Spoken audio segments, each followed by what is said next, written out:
Hello, my name is Ethan and welcome back to another episode of Path of Exile Ritual League 3.13. In this episode, I'm going to be going over my T16 Blight test where we did 42 of the 48. We didn't finish all of them, but we did 42 Blight maps. I have the results right here. We paid 4x, less than 4x, about 9C per.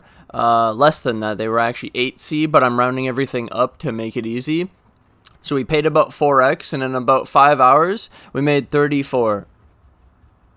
So it was 1700 chaos, 1740 chaos in the first 20 maps, and then another like 1740 chaos in the next 22 maps. So it was like 3400 chaos, just taking rough estimates here, obviously using excellence. Next, as a thing, I took screenshots of all the loot. So like in the first 22 in the first 20 I got 137 stacked decks, which was 1.75x alone. So just in the first half, stacked decks pay for the cost of the blight maps basically. And then I got some golden oils, 3 of them, opalescence 13, some crimson, silver oil, and light and fossilized incubator teal oil. We got a Zoth pure breachstone, chromatic orbs.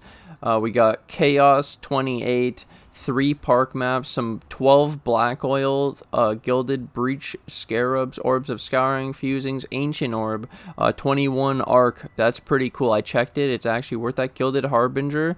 This is actually worth more. You could sell this at like a quarter of an X. So excellence doesn't even price it at the actual full what you could really get. But then some of this stuff it also lists, like for example, I'll show this one. Wait, no, it was this. At the end of this second page, it has Emperor's Luck at 1C. So there are some things where I'm like, I don't agree, but there's some other things where I also don't agree. So like in the second set of 22, so the first set I got 137. Second set of 22, I got 85 stacked decks. And then an Exalted Orb. And so just the big loot at the top combined on the 40 is profit. So it's really obvious that T16 Blight is really good. Obviously, we only tested 42 T16 Blight, so this isn't a sample for the rest of the tiers, but I would highly, based on my experience, all of the tiers of Blight are probably really good. T15, 14, 13, buy them all. If you can buy bulk, it's probably better. The thing I would prioritize is ease of buying a lot of them and just fill up your stash with a ton of Blight and just go have fun, make a ton of money. Blight's great. So then continue here, some ancient orb. I actually highlighted 2 ancient orbs, opalescence, some awakened sextants, 2 golden oils. So in total I got 5 golden oils in 42 maps. So it's a 1 in 8 based on this. We can keep continuing to test this. Lots of teal. You sustain teal. You actually sustain teal. So then I used teal across this whole thing. This was 140 teal back from the test, and it was all teal. This whole thing was triple teal. But then I also thought, okay, it's pretty cool showing you the loot and telling you, how good T16 Blight is.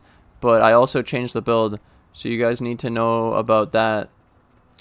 Because you want to know how to use Chaos Golems to AFK T16 Blight or just in general, some things that I recommend. So in my build, when I was doing Blight, I realized that my wand was a trigger wand with Val Summon Skeletons, Wither Touch, and Feeding Frenzy. And so Feeding Frenzy doesn't work unless I'm summoning the skeletons. So I took out this Feeding Frenzy and put Skitterbots.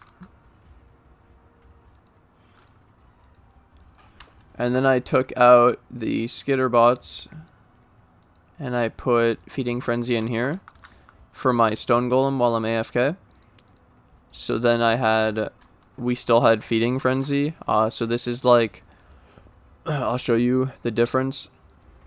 Without 832, with 961,000. So, yeah, Feeding Frenzy is a big diff of the buff, not even needing to be on the Chaos Golem, you see? You just need it for the buff. So, that's huge in this build. and we had to get Feeding Frenzy there. That was one thing. And the other thing, I put the cast when damage taken immortal call. That was pretty cool. Sometimes I still die. I noticed it's my physical damage reduction and or where you don't kill the bosses. Like, there's two of them. Well, actually, it's just Donkey Kong. It's the one that slams the ground. He can kill me just because we don't kill him fast enough. Or, like... Anyways, this was the other change I made. So we got this glove. I'll show you in-game because it's easier and cooler. We switched to this. So I went for an Abyssal Socket Fractured. And then in the Abyssal Socket, I went Life, Chaos Damage, and Chance to Hinder. And Hindering is only on hit with spells. So finally, we're using a minion that has a spell. So I can use things like Hinder. And Hinder gives the 30% reduced move speed, and Hinder's 30% reduced move speed on Blight is like running triple clear oil. And if you guys have been following me long enough, we actually had a meta back in the day when we were running Meteor Towers before the Scout Tower buff. Oh my god, there was a time before Scout Towers? Yeah, we did Meteors. What the hell is a Meteor Tower? Exactly. So you do Meteor Towers, and they would, like, one-shot bosses, but the bosses walk too fast. So we did a big minion build that would body block, and then when the boss gets close, well, it can't get close to the pump, and it gets one-shotted by meteors. As long as we're tanky enough to survive. We just would have a fucking wall of zombies on the pump. 15, 18 zombies. How do you lose? You can't die and they can't get to the pump. It's like fucking football. Try to get to the... Okay, so then I would run triple clear oil if I really wanted to abuse. You could league start meteors with triple clear oil and it would clear like T16s. Because the reduced move speed. And then you get the increased effect from the awakening bonus too. So it's a little bit more. But in this case... just on them attacking with the spell, they're going to reduce move speed. So I didn't even have to reduce the, like, loot of the Blight either. It was just an Abyss Socket. And I could have Taunt or Blind. But Taunt doesn't work in Blight, so it doesn't matter. And Blind only helps my survivability a bit, which would probably help, especially for that one boss. That would probably help a lot. But it's okay. We're constantly working on the build, we're noticing things, and I'm thinking, damn, dude, 1192 regen, do I even need vitality? There's so many things, and this shield was so good against fireballs. I never died to a single fireball in 42 Blight maps, but I love this build, and I even while doing this build, I'm finding more ideas, and I'd like to confirm that when I'm playing the Divergent, Summon, Stone Golem, even the normal Chaos Golem, this... area of effect is literally mandatory. Like, you have to run it. It feels so bad without the area of effect, without the extra range and shit. They feel kind of lazy, actually. It's really crazy. They were a melee minion that has to walk up. They would need move speed, whereas with the area of effect, dude, they can just stand anywhere and blast. It's pretty cool. Pretty cool, dude. Pretty neat. And like I said, they can't crit, so we use the Awakened Controlled Destruction. Still confirmed they cannot crit, so we just use Awakened Controlled Destruction. We don't use Host Chieftains, so we're just doing 4 Carnage Chieftains. If you guys have a Bristle Matron, please message me while I'm on stream today. Bristle Matron, I need that. Thank you. Second thing, what other support specters should we use? I was looking at maybe a Theav tool for dodge, but it's not really that needed. 10% dodge, that's it. An Arena Master, cast speed and move speed. The move speed would kind of be nice, but the cast speed's not necessary. They already are fast enough. I actually need more cooldown reduction. And then I'm thinking, guys, we could run Flesh and Stone for blind. Because we don't need it for the Mim. And we can, because that's a good aura, instead of vitality. And we can also run Aspect of the Spider or Aspect of the Avian for move speed plus double damage.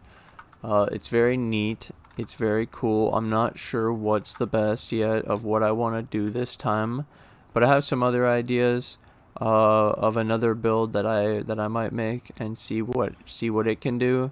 Lots of ideas are boiling right now. This is holy shit, dude. This Chaos Golem thing really opened up a lot of stuff.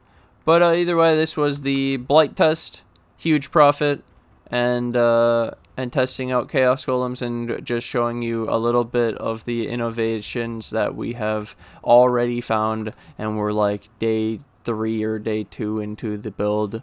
This is how it works, dude. Just one thing at a time. I keep looking up shit I keep building upon, and maybe I find something else I have where I'm like, yo, this other thing looks really cool. I kind of want to show it now instead of this. What if we just hop to another build? Bro.